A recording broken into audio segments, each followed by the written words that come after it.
Le 10 juillet, Jésus dit : « Écoute, Maria, tu connais la parabole du père qui a 2 fils ? L'un dit : Oui, père, et puis ne fait rien. L'autre dit : Non, père, et puis fait ce que son père lui demande.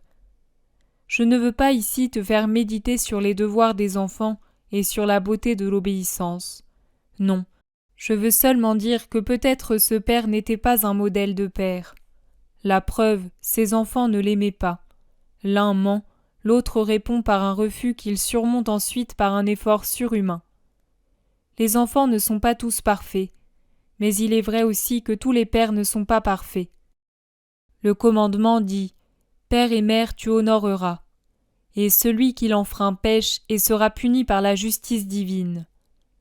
Mais la justice ne serait pas justice si elle n'employait pas la même mesure avec ceux qui n'honorent pas les enfants. Honorer dans la langue ancienne veut dire traiter une personne avec des égards révérentiels. Or, s'il est juste d'honorer ceux qui nous ont donné la vie et ont pourvu à nos besoins pendant l'enfance, il n'est pas moins juste que les parents honorent les êtres que Dieu leur a accordé d'avoir et qu'il leur a confiés, à eux qui les ont engendrés pour qu'ils les élèvent saintement.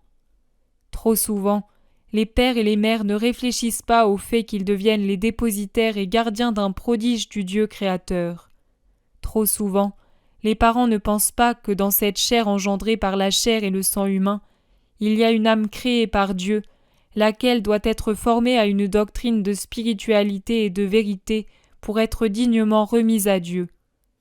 Chaque enfant est un talent que le Seigneur a confié à un de ses serviteurs. Mais malheur au serviteur qui ne le fait pas fructifier, qui le laisse inerte en s'en désintéressant, ou pire encore, le détruit et le corrompt. Si, d'une voix sévère, Dieu demande des explications à celui qui ne veille pas à enrichir le talent vivant du bon Dieu et décrète un long châtiment, Dieu, maître et juge de tout ce qui est, décrètera par un inexorable verdict la peine éternelle à celui qui dissipe et tue l'âme de son enfant, aux parents meurtriers de sa partie la plus précieuse, son âme. Ceci est vrai en général.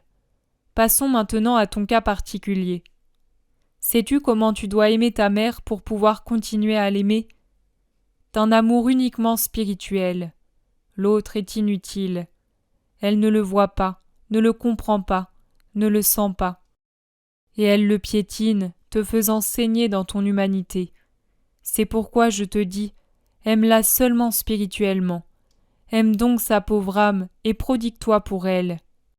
Je ne t'en dis pas plus car tu es sa fille et je ne voudrais pas qu'ensemble nous manquions à l'honneur dû à une mère. Je suis Dieu et juge, je pourrais le faire, mais avec toi je ne veux pas. Même si un parent agit mal, il faut le respecter car il est parent. Aime sa pauvre âme. Elle a un grand besoin de ta charité de fille. Par rapport à la vie éternelle, les pères et mères qui pêchent envers leurs enfants ont besoin de leur aide et de leur pardon pour que leur peine soit allégée. Réfléchis bien à ce que je te dis sans que j'aie besoin d'ajouter autre chose. Si tu t'arrêtes à la considérer comme femme, tu ne pourras pas l'honorer, j'en conviens. Mais pense que c'est une âme fille de Dieu et très très très rudimentaire. Tu dois mettre en œuvre ta charité de fille pour réparer ses déficiences. Tu dois l'enrichir pour qu'elle ne se présente pas trop pauvre au Dieu juge. Tu as pitié des infirmes et amour pour les petits-enfants. Mais y a-t-il enfance spirituelle plus grande que celle de ta mère ? Et y a-t-il infirmité spirituelle plus sévère que celle de ta mère ? Embrasse donc son esprit lourd et obscur et lève-le vers la lumière. Difficile amour que l'amour spirituel, je le sais, mais c'est un amour de perfection. C'est l'amour que j'ai eu pour tant d'humains pendant que j'étais mortel. Je savais qui me trahirait, je savais qui me renierait, je savais qui fuirait à l'heure terrible. Rien ne m'était obscur.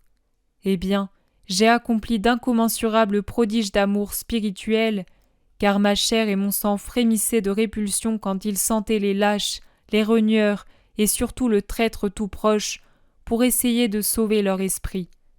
J'en ai sauvé beaucoup ainsi. Seuls ceux qui étaient entièrement possédés du démon, je dis bien entièrement, résistèrent au bain purificateur de mon amour spirituel. Les autres, possédés par une seule passion, furent sauvés avant ou après ma mort. Judas, Caïphe, Anne et quelques autres ne le furent pas, puisque les 7 princes des démons les tenaient, les enserraient avec 7 cordes, et des cohortes de démons étaient en eux à faire le travail qui en fit les joyaux de l'enfer. Aime ainsi, tu accompliras ton devoir et tu seras une véritable disciple à mes yeux. Quant à elle, laisse-moi ma responsabilité de juge. Va en paix, chère âme, et ne pêche plus. Et il fallait vraiment une parole et une caresse, parce que si je devais regarder son humanité, il y aurait de quoi faire fuir au sommet du Mont Blanc. Ce dernier passage m'a été dicté à 7 heures du matin, et à 11 heures, peu s'en fallut que je n'aille rejoindre mon Créateur, tant se déchaîna contre moi la violence injuste et cruelle de ma mère. Je vous disais hier qu'elle traversait une période féroce. Je n'ai pas exagéré. Maintenant que je me sens mal à cause d'elle, c'est le soir et j'en ai encore le cœur agité, au dire de mon médecin j'ai failli mourir et je l'ai senti, elle est contente. Amen. J'obéis à Jésus et j'offre cette douleur physique et morale pour son âme.